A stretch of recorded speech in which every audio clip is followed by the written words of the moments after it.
Bienvenue sur Jambon Coquillette, un podcast Bubble Mag. Effet collatéral majeur du Covid, la culture, considérée alors comme non essentielle, a été totalement rayée de notre quotidien. Cette rentrée est enfin l'occasion de réinvestir les musées, les expos, les scènes de théâtre, les salles de concert et autres espaces culturels où il fait bon respirer la liberté et la créativité. Ancienne athlète de haut niveau et professeure des écoles à Asnières, Laurine est maman d'une jolie fratrie de 3 enfants. Sam, 12 ans, Rose, 10 ans et Ellie, 4 ans. Elle a lancé avec 3 autres mamans blogueuses le site Mon Macadam qui teste les meilleures sorties culturelles à faire avec ses enfants. Avec nous aujourd'hui, Laurine nous donne ses astuces pour intéresser ses enfants à la culture et les motiver à arpenter les musées. Bonjour Laurine, peux-tu nous retracer en quelques mots la jeunesse de Mon Macadam ? Alors, Mon Macadam, c'est un blog qu'on a créé à plusieurs copines qui permet de répertorier toutes les bonnes adresses parisiennes en termes de sorties culturelles ou pas, parce qu'il y a aussi quelques lieux pour dormir pour les gens de passage à Paris. Et on a eu envie, donc sur l'idée de 2 d'entre elles, de monter ce projet à 4 pour partager tous nos bons plans sortis, parce qu'on est des familles qui avons l'habitude de sortir avec nos enfants.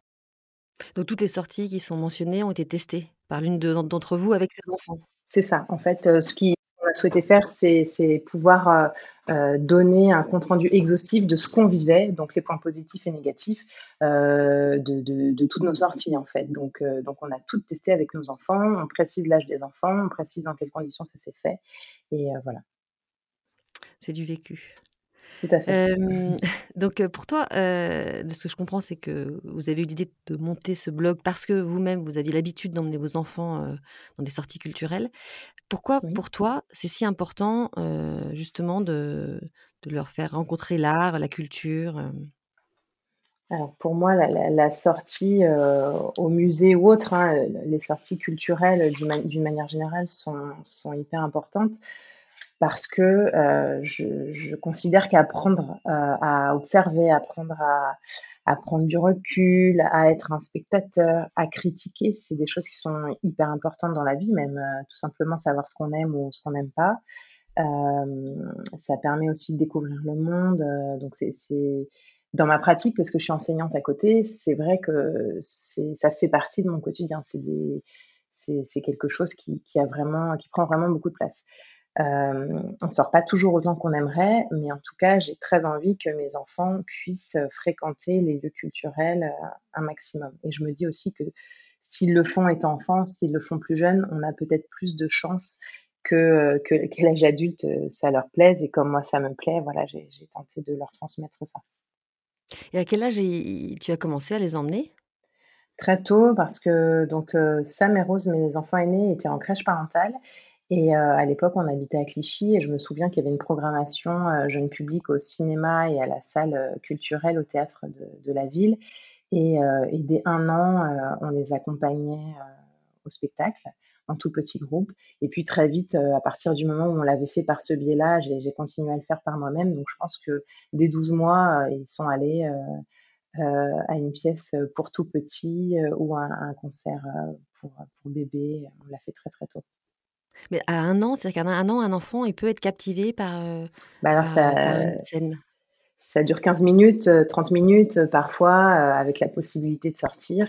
Quand c'est des petites pièces avec, des marionnettes, des comédiens hyper enfin voilà, des tenues hyper colorées et tout, c'est possible. Après, selon les enfants, il y en a qui vont être réceptifs ou non, mais en tout cas, ouais, je crois que mes enfants étaient vraiment très jeunes.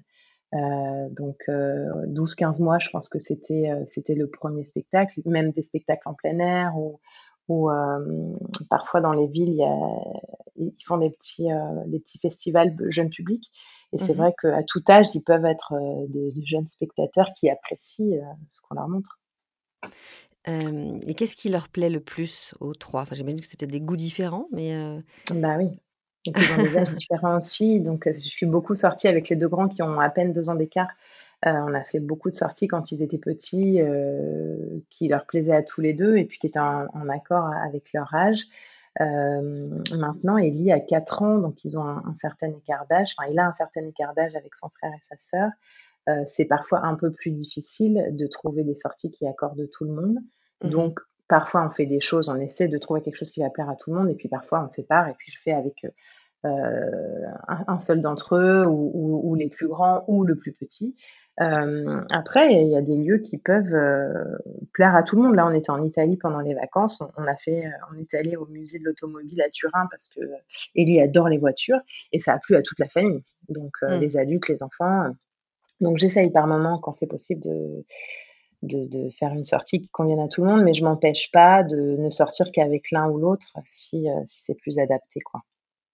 Et qu'est-ce qui plaît le plus à Rose ou Sam? C'est plutôt le spectacle vivant sur scène, les musées, les visites guidées, Alors, ils ont eu une période où ils adoraient, alors on allait souvent dans les mêmes musées, ils adoraient aller au musée Picasso. Rose, faisait des arts plastiques, elle adorait Picasso, donc on allait souvent au musée Picasso. Donc il y a eu une époque où, quand ils étaient plus petits, on allait plus, fréquenter des musées, j'ai envie de dire, classiques, et beaucoup à des concerts parce qu'ils aiment beaucoup la musique. Ils sont musiciens Mmh. tous les 2. Ils jouent d'un instrument Mmh. tous les 2. Donc Mmh. on a beaucoup fait ça, et maintenant qu'ils sont plus grands, leur goût change aussi, et les musées qu'ils aiment ont changé. Et par exemple, ils aiment beaucoup maintenant aller à l'Atelier des Lumières parce que ce sont des expos immersives, projetées, sur écran géant, et voilà, un peu une nouvelle forme de musée, enfin un musée assez moderne, et ça leur plaît beaucoup. Donc maintenant, c'est un endroit où on va plus régulièrement. Ou les musées qui présentent de l'art moderne, on va souvent, au Palais de Tokyo ou à la Fondation Louis Vuitton. Là, ça paraît ouvert, mais c'est des endroits où ils aiment bien aller, et leurs goûts ont évolué. Mmh. Mais en dehors des musées, on va aussi voir des concerts, on va aussi voir des spectacles. Donc c'est assez vaste. Mais les sorties au Louvre, comme j'ai pu faire quand ils étaient tout petits, ça leur plaît moins maintenant, par exemple. C'était des Donc, visites guidées souvent avec, alors maintenant, il y a la galerie des enfants, donc même au Louvre, il y a un petit espace dédié aux enfants. C'est pas très grand, mais on y était allé, j'étais allée avec mes 3 enfants.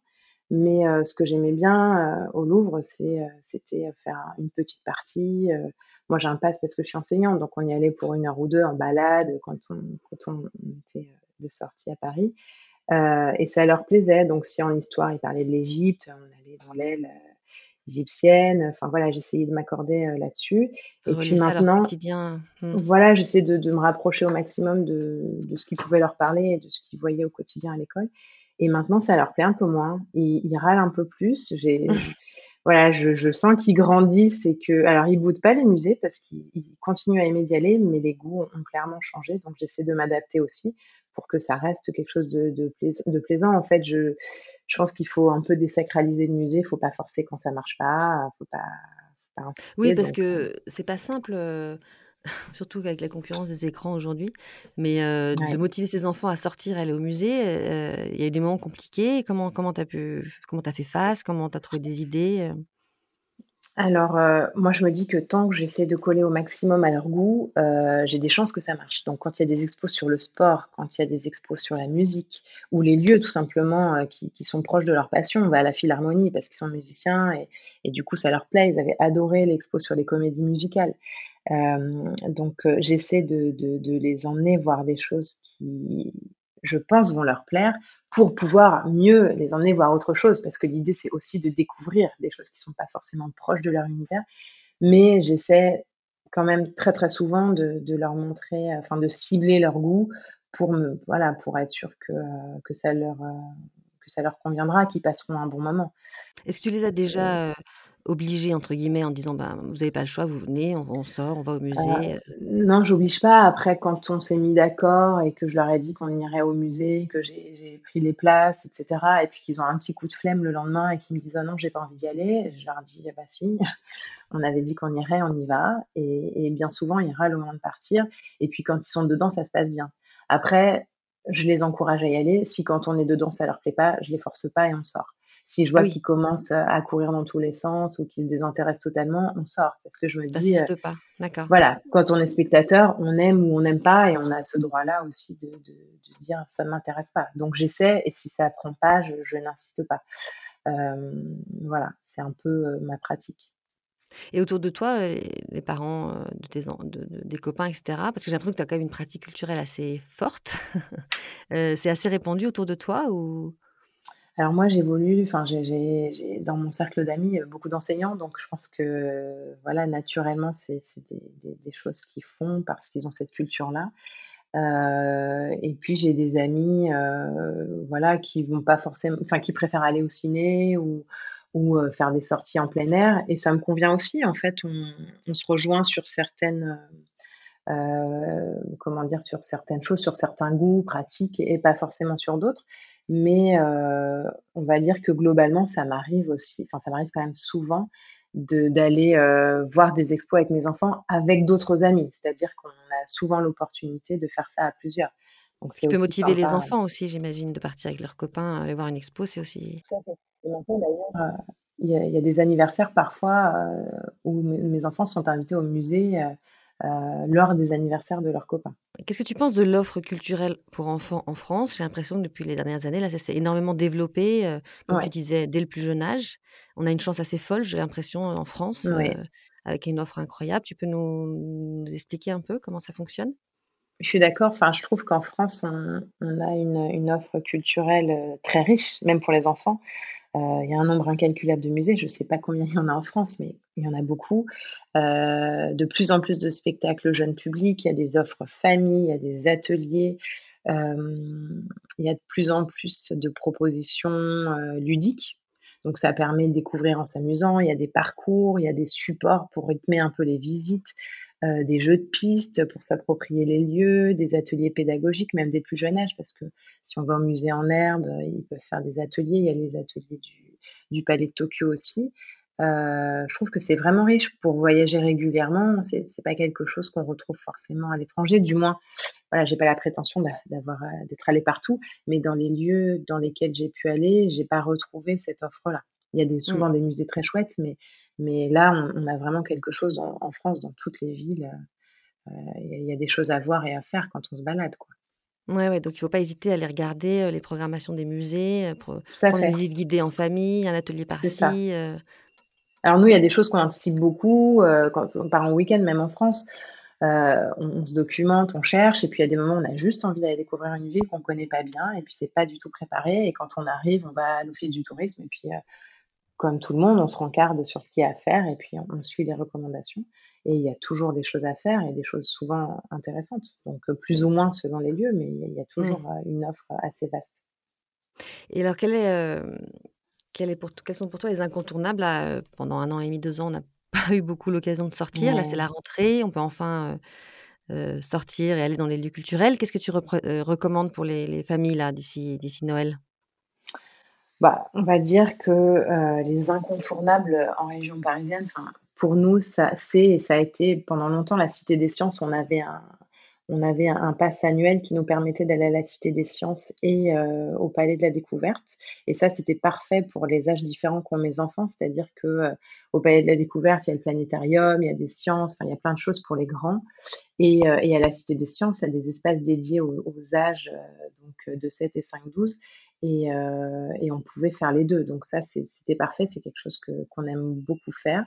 Il y avait eu des travaux, ça avait été fermé pendant un moment, puis après, il y a eu le covid et le confinement et cetera, donc ça fait un petit moment qu'on n'y est pas retourné, mais moi, c'est un lieu que je conseille toujours aux gens qui sont de passage à Paris, voilà, où ils peuvent aller avec leurs enfants. Il y a de la manipulation, c'est très riche, il y a plein de choses à voir. Là, il y a une expo que j'aimerais bien voir avec mes enfants, c'est une expo sur les jeans, enfin le denim, le jean, je pense que ça pourrait bien leur plaire, on l'a pas Au vu musée de la encore. mode ou? Non, à la Cité des Sciences. Ah, c'est les sciences, d'accord. Ouais, j'aimerais bien qu'on y aille. Là, c'est la rentrée, c'est un peu le rush, mais j'ai repéré ça, j'aimerais bien qu'on y aille. On est beau enfin, sur nos dernières sorties, on est allé régulièrement à la Fondation Louis Vuitton, parce que j'aime beaucoup la qualité des ateliers qui sont proposés, mais là, ça n'a pas réouvert. Mmh. Il faut que je guette, la date des réouvertures et un endroit qu'on a fréquenté souvent, donc j'en parlais tout à l'heure, c'est l'Atelier des Lumières parce que ça leur plaît à tous les 3. Donc Et c'est donc quoi on l'atelier des Lumières? c'est un musée, qui présente des œuvres. Donc les expos s'appellent Expo Immersive et ça présente des œuvres en fait sur écran géant. Donc c'est une sorte de grand hall plongé dans l'obscurité avec des œuvres qui défilent sur des grands panneaux lumineux, quoi, comme des Des écrans. œuvres, des Alors, sculptures, des peintures oui, ou alors ça peut être tout un tas de choses, ça peut être de la photo, ça peut être des œuvres. Là, je crois que l'expo qu'il y a en ce moment, c'est sur Dali, donc l'œuvre de Dali. Donc, D'accord. c'est voilà, bon, pour lui, des tableaux. Avec un Et commentaire? Enfin avec, ça arrive qu'on voilà, qu'il les écrit. Sinon, c'est principalement, le générique de l'équipe technique, qui présente les noms des personnes qui ont participé à l'exposition. Sinon, il y a très peu d'écrits. C'est voilà, des œuvres qui défilent tout autour de nous, sur des écrans géants et parfois même sur le sol et tout. Moi, ils adorent aller là-bas. C'est assez méditatif, en fait. Il y a une musique de fond. Enfin, je trouve ça très, très bien fait. Voilà, quand on aime, un artiste et qu'il est présenté là-bas, je trouve ça vraiment chouette à vivre. prenant. Oui. C'est assez prenant, exactement. J'ai beaucoup aimé les différentes expos qu'on a pu faire là-bas. Et puis sinon, moi, dans ce que je prévois à la rentrée, il y a une expo gratuite en plein air à la Défense qui s'appelle Les Extatiques et voilà, qui présente il y a des sculptures, enfin, ça s'appelle l'expo monumentale, je crois me souvenir. Et ça a l'air assez rigolo sur les photos que j'en ai vues, donc j'aimerais bien faire ça aussi. Alors il est bientôt l'heure de nous séparer et voici mes 2 dernières questions. Qu'évoque pour toi le jambon coquillette et quelle est ta recette SOS quand tu n'as pas le temps de cuisiner? Jambon coquillette, pour moi, c'est la recette régressive. Voilà, c'est quelque chose que j'ai beaucoup mangé étant enfant, donc ça me fait sourire parce que ça me ramène à ma propre enfance. Et puis les coquillettes, c'est adoré chez nous et par mes enfants, donc on va dire que c'est la recette du mercredi. Et moi, ma recette SOS, si vraiment je suis hyper pressée, ce qui peut quand même arriver quand on a 3 enfants, je fais des œufs cocottes au micro-ondes parce qu'ils adorent ça Au et micro-ondes? ouais, j'ai Comment on fait trouvé des œufs cocottes au micro-ondes? ben, c'est hyper simple dans un petit ramequin beurré, de la crème, du fromage, on casse 1 ou 2 œufs dessus, assaisonner avec du sel et du poivre et en 15 secondes ou je sais plus combien, il faudrait que je vérifie, mais quelques secondes au micro-ondes, je leur donne des mouillettes et enfin du pain et ils adorent. Ah, c'est pas Donc mal ça, ça. c'est vraiment, hyper pratique. Donc je fais pas ça tout le temps, mais je sais que si je le fais, non seulement ça va aller vite, mais en plus ça va leur plaire, donc ça coche toutes les cases. Ah, il faut que j'essaye. Alors, fromage, crème fraîche, un œuf, 15 secondes au micro-ondes. C'est ça, après je pense qu'il y a plein de variantes possibles, voilà, on peut peut-être mettre du jambon ou pas, enfin voilà, il y a Ouais, pas mal de choses, mais très efficace effectivement. pas mal. Merci beaucoup. Voilà, je t'en Merci prie. beaucoup Lorraine. Avec plaisir. Au revoir. Au revoir. Si vous avez aimé ce podcast, accordez-lui 2 petites minutes pour lui attribuer quelques étoiles et rédiger un commentaire avant de le partager avec votre entourage. À bientôt!